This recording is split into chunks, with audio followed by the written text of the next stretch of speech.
300 के लगभग अफराद बल्दिया के सानिया में जला दिए गए और उसके पीछे जो हाथ थे उनकी किसी हद तक निशानदेही हुई है, पूरी हद तक नहीं हुई है। ये सानिया कब हुआ? जेआईटी 2016 में रिपोर्ट दी, हम 2020 में खड़े हैं। कोई ना कोई तो जिम्मेदार होगा।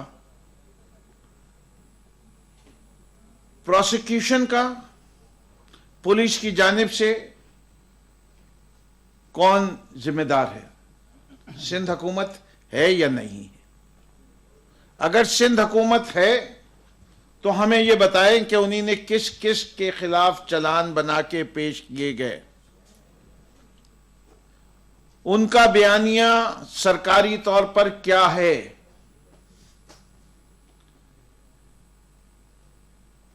क्या हर वो शख्स जिसका जेआईटी में जिक्र था वो समझते हैं कि उसके खिलाफ एक्शन होना चाहिए या नहीं? इसके ऊपर कोई सिंध हुकूमत के लोग नहीं बोल रहे। निसार मुराई साहब डॉक्टर साहब हैं, फिशरमैन कोऑपरेटिव सोसाइटी के चेयरमैन कैसे बने, क्यों बनाए गए? फिर जेआईटी ने बताया कि उन्हीं ने पैसे लिए, पैसे दिए, उसके ऊपर क्या तहकीकात की? कोई एंटी करप्शन की रिपोर्ट मांगी? उजैर बलोच की रिपोर्ट पे बात करने से पहले एक एसएसपी रिजवान साहब भी हैं जिन्होंने 2 अशखास के ऊपर रिपोर्ट लिखी है, एक इम्तियाज शेख साहब और दूसरे भाई सईद गनी साहब, और इन्हीं ने बड़ा जोर लगा के उसको हटवाया है। सिर्फ हटवाया नहीं, आगे भी कुछ मसले करने की कोशिश की।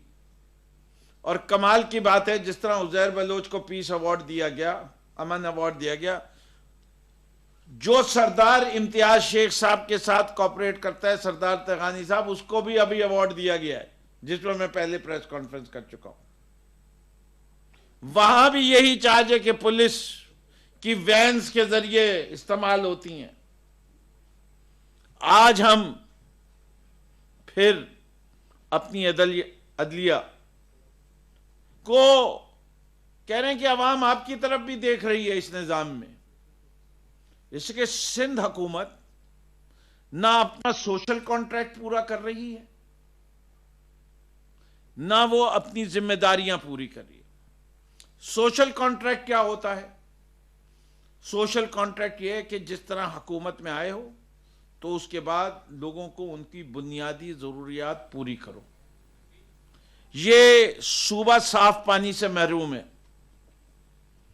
इस सूबे में तालीम नहीं मिल रही। जो बच्चे स्कूल से बाहर हैं उनकी तादाद बढ़ रही है। जो तालीम का मेयार है वो गिर रहा है। पिछले साल से इस वक्त शरह खानगी 1% कम हुई है, बढ़ी नहीं है। बाकी सूबों में बढ़ी है।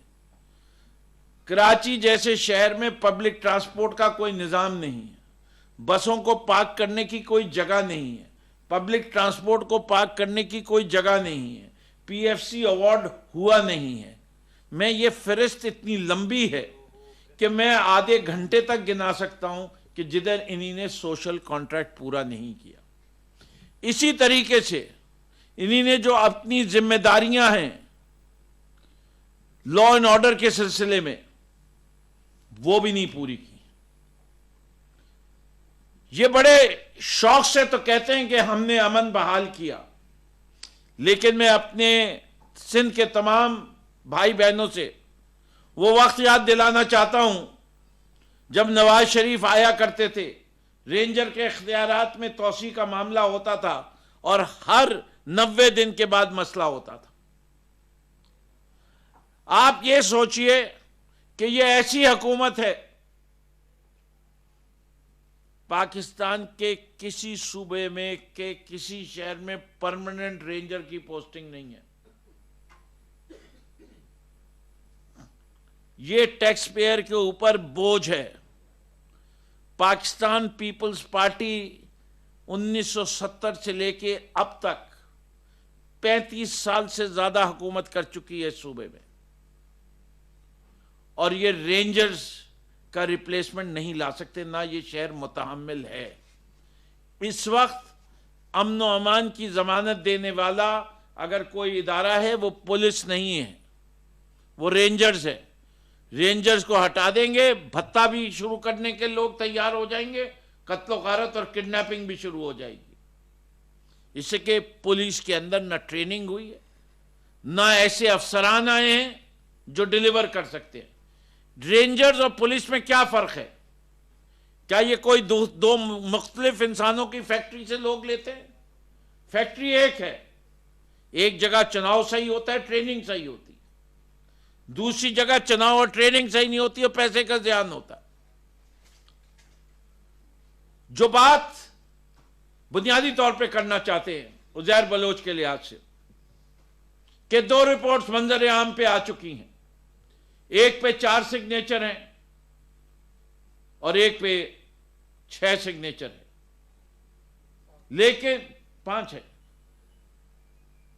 एक दूसरी रिपोर्ट भी है, उसमें भी मुकम्मल सिग्नेचर नहीं है, उसको भी रिजेक्ट कर दो। फिर अगर सिग्नेचर की कमी बेसिस है तो क्या इस पे रिपोर्ट रिजेक्ट होगी? 4 सिग्नेचर बहुत सिग्नेचर होते हैं, बड़े ऑब्वियस है। फेडरल गवर्नमेंट के इदारों ने सिग्नेचर किया, सिंध गवर्नमेंट के तहत जो इदारे आ रहे थे उन्हें इनकार कर दिया। सिंध के अंदर जिस तरह कराची में और शहरी इलाकों में अल्ताफ हुसैन का खौफ था, इस सूबा सिंध के अंदर इस मुल्क की सबसे बड़ी बीमारी का खौफ है, और वो बीमारी कोरोना नहीं है। उस बीमारी का नाम करप्शन और करप्शन का बादशाह आसिफ जरदारी है। उसके खौफ इतना ज्यादा है कि लोग घबराते हैं, खासतौर पे वो लोग जो अंदरून सिंध रहते हैं। वो अफसरान को पता है कि क्या होगा। बड़े चैलेंजेस की बात होती है, ये मीडिया मौजूद है और मीडिया को चैलेंज देता हूं कि जाइए हर उस घर की तारीख मालूम कीजिए जो बिलावल हाउस के इर्द गिर्द है, और मालूम कीजिए कि उसका मालिक, उसने घर किसको बेचा। लार्मिस का रिकॉर्ड लाइए और दिखाइए कि किस शख्स ने खरीदा और कितने में खरीदा। जिस तरह 2006 के बाद हर शुगर मिल जो सिंध में बिकी, जिसकी तादाद 14 है, हर शुगर मिल आखिर में जाके किधर मिलती है? या ओमनी ग्रुप या जरदारी ग्रुप। क्यों? क्या और किसी को कारोबार करने का सिंध में शौक नहीं? क्या यही तो सबसे बड़े शुगर मिल वाले हैं? इसी तरह बिलावल हाउस के गिर्द लोगों को मजबूर किया गया कि वो मकान बेच दें।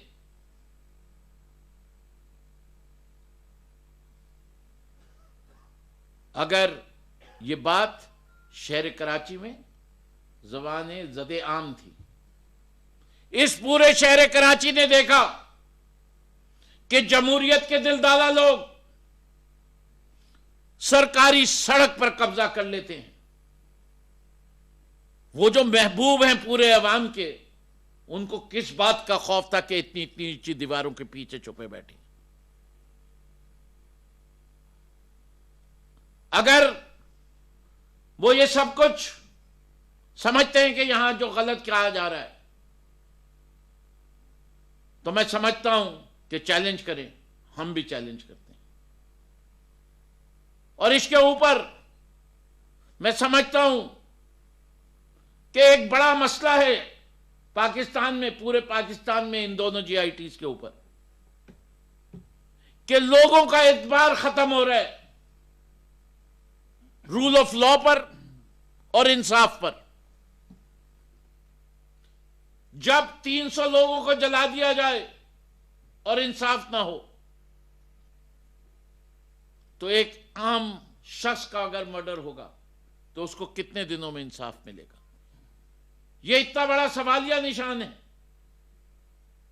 जो हर पाकिस्तानी घर में आज पूछा जा रहा है। फिर देखते वो हैं कि एक और शख्स भी है जो जिसके ऊपर हाथ था जरदारी साहब का, जिस तरह लियारी गैंग वॉर के पीछे उजैर बलोच पे हाथ था, एक और शख्स पे भी हाथ था, और पता नहीं किस किस का हाथ है। उस आदमी पे भी 400 कत्ल का इल्जाम है। वो वर्दी भी पहने हुए, रावनवार उसका नाम है, वो एसपी था जिसको आईजी भी नहीं हिला सकता था। ऐसी पुलिस फोर्स जिसमें एक छोटा अफसर उसको हिला ना सके, वो पुलिस का निजाम कैसा? ये जो बड़ी बड़ी बातें करते हैं सईद गनी साहब आके और मुर्तजा वहाब BMW,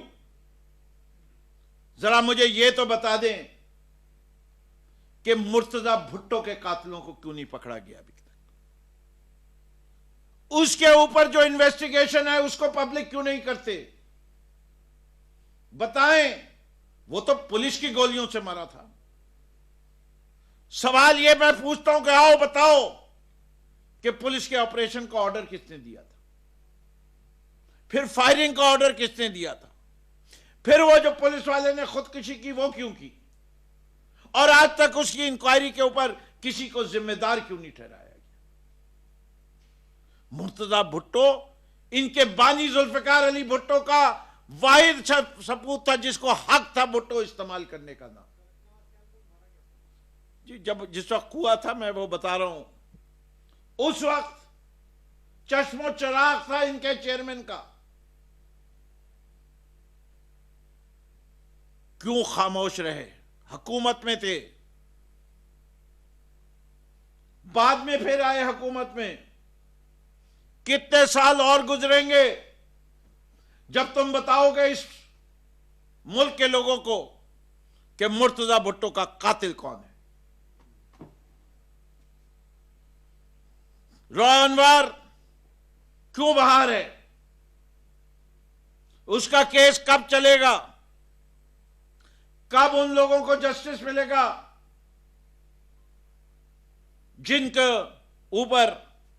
जिनका इल्जाम इस शख्स के ऊपर है? मैं माजी में भी कह चुका हूं और आज भी दोहरा रहा हूं कि जब कोई JIT बनती है तो उसमें जो अफसरान होते हैं वो जिम्मेदार लोग होते हैं। वो अपने डिपार्टमेंट के वो लोग होते हैं जिनके ऊपर डिपार्टमेंट फख्र करता है, इसीलिए उनको ऊपर वो जिम्मेदारी दी जाती है। उनके बयानात को, उनकी इन्वेस्टिगेशन को इतना अर्जा ना समझा जाए कि उसको सईद गनी साहब रद्दी के कागज के मुतारिफ समझते हैं। तो फिर JIT बनाते क्यों हैं? तो ये JIT खत्म कर देनी चाहिए। पाकिस्तान तहरीक इंसाफ ने पाकिस्तान के अवाम से जो वादा किया है वो ट्रांसपेरेंसी का किया। हम इस ट्रांसपेरेंसी का सबूत दे चुके हैं और आइंदा भी देते रहेंगे कि जब कोई कमेटी आएगी, बनाई जाएगी, उसके तमाम तर हकायक अवाम के सामने पेश कर देंगे और उसके ऊपर मुस्बत एक्शन भी लेंगे और उसके नताइज में हम समझते हैं हम इदारे बनाने में कामयाब हो जाएंगे। इस वक्त इस मुल्क में इदारों का फुकदान है जिसकी वजह से ये फायदे उठाए जा रहे हैं। मैं समझता हूं, मैं सईद गनी साहब के बयान को मुस्तरद करता हूं कि चाहे वो रिपोर्ट डाकिया दे के गया हो, मोटरसाइकिल सवार दे के गया हो या कोर्ट से निकाली गई हो, बात यह जो उसके अंदर लिखा हुआ है और उस पर 4 सिग्नेचर मौजूद है वो फेक नहीं हो सकती। जब वो फेक नहीं है तो ये भी एक इन्वेस्टिगेशन होनी चाहिए कि बाकी 2 हजरात उस पर क्यों नहीं साइन करने को तैयार थे जब 4 ने साइन कर दिया। मैं समझता हूं यह सवाल कि हम जुल्फिकार मिर्जा को डिफेंड करें, हम क्यों जुल्फिकार मिर्जा को डिफेंड करें? जुल्फिकार मिर्जा को तो आप डिफेंड करें। सबसे ज्यादा वक्त उसने आपके साथ गुजारा है। जो जो चार्जेस लगा रहे हैं, जिस वक्त के लगा रहे हैं, वो सब आपके दौर में हुए हैं। हम तो उसे मर्द हुर समझते हैं कि उसने अलम बगावत बुलंद किया, आपका कत्था छट्टा खोला और आपसे अलहदा हो गया। अगर उसके ऊपर कोई क्रिमिनल केसेस है तो आप इतने अरसे से खामोश क्यों? इसका जवाब दे दो। डरते हो कि उसको बहुत कुछ मालूम है इसलिए खामोश हो, यही वजह समझ में आती है। और वो जो बात कहते हैं वो कितनी गिरी हुई बात करते हैं। वो जफर मिर्जा का बेटा है, जस्टिस जफर मिर्जा। अगर उसने जरदारी को इज्जत दे दी ये कह के कि मेरे तन पे जो कपड़े हैं, वो उर्दू का मुहावरा है, इसका वो लफ्ज ही ले लिया। हम तो वो भी जानते हैं कि हाकिम अली जरदारी क्या था। हम लोगों के मां बाप जो गुजर चुके हैं उनकी बातें नहीं करते, वरना कहने को बहुत कुछ है। जिंदों के लिए जब इतना कुछ हो तो मुर्दों पे क्यों जाया जाए?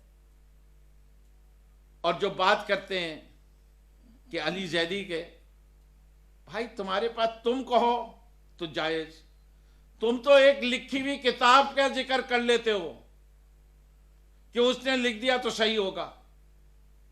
जो तुम लोगों के बारे में लिखी हुई किताबों में आया है, कॉन्डिलेसा राइस की किताब में वो जो आर्टिकल जिसके ऊपर आप वो एक खातून से नाराज हुए उसने जो कुछ लिख दिया, क्या मैं बयान करूं वो सब चीजें जो और लिखते हैं? फिर आप तिल मिला जाओगे, उसके जवाब नहीं है।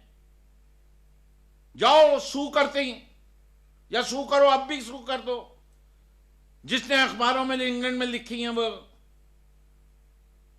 वो जिसने नहीं पढ़ा जाके पढ़ लें। बीबी बॉयज क्या एक्शन लिया था, वो सब कहानियों पे भी एक्शन लें